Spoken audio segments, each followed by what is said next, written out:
put the trade elect system into context, I'd like to talk about what happened the day before. In quite harsh trading conditions, Fannie Mae and Freddie Mac were essentially bankrupt, and on Sunday the 7th of September, the US government announced a $110 billion bailout plan. They did this specifically on a Sunday to give investors and traders time to process the information before markets opened. On the 8th of September, on that Monday the 8th of September, as the markets opened in the east, trading was very, very robust, and the Japan Nikkei ended up 3%, the Hong Kong Hang Seng ended up 4.3%.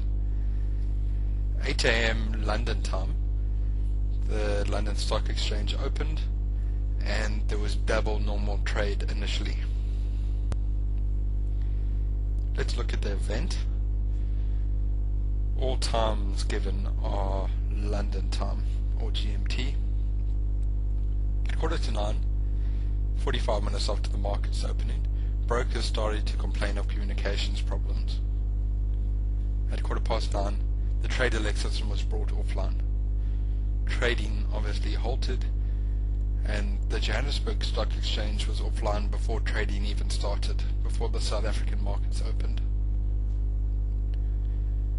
2 hours later, at 11:15, the system was brought up in auction mode, which means that trades could be entered but essentially not executed.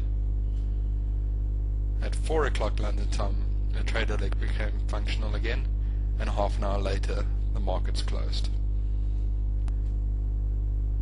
Let's look at the impact. The exchange was down on a day that promised to be one of the busiest and most lucrative days of the year. You've got to realize that the London and US markets are tied very closely to each other.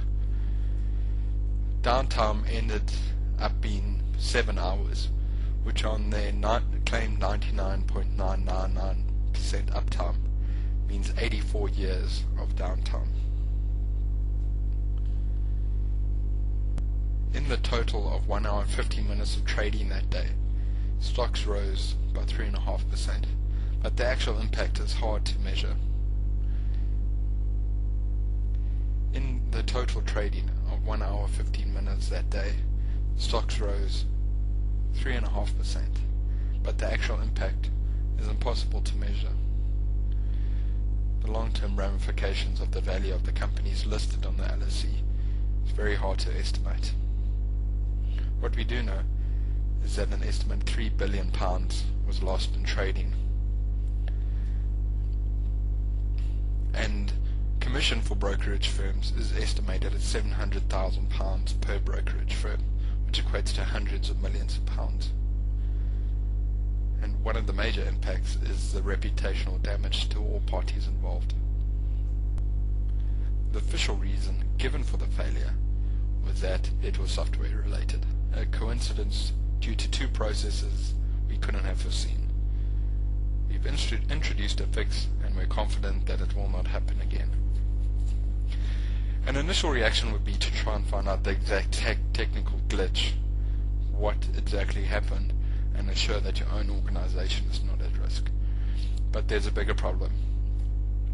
The exact cause doesn't matter.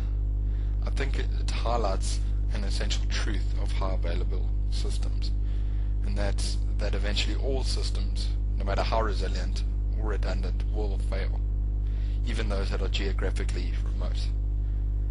It's only a matter of how often and for how long those failures will occur. Also important is that no single point of failure is not the same as cannot fail. These interdependent high-performance systems are very complex, difficult to manage, and hard to repair while in use. And one error will often cause a domino effect, what we call a cascading failure. Something else that's important is that in today's world of interconnectivity and outsourcing, the suppliers that you make use of are a risk factor of your